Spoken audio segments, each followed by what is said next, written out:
Welcome to Chillin' 101. We hope this video helps. You start by confirming the Chromebook can run Windows, Intel CPU, adequate RAM and storage, and UEFI boot.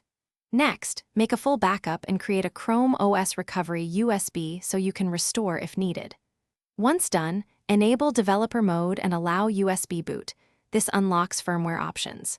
You need to disable OS verification and set a supervisor password if prompted. These first actions protect your data and give you the ability to boot a Windows installer from external media. On a separate computer, download the official Windows 10 ISO and use Rufus to make a GPT/UEFI bootable USB.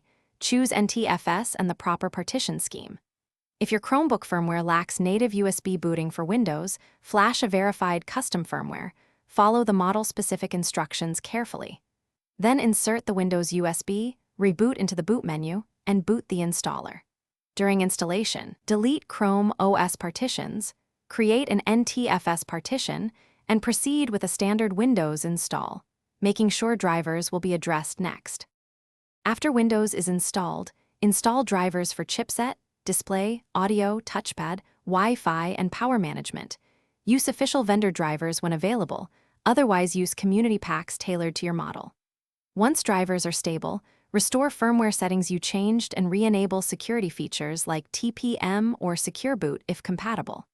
If things go wrong, check boot order and UEFI settings first. Then use Safe Mode or the installation USB to repair startup.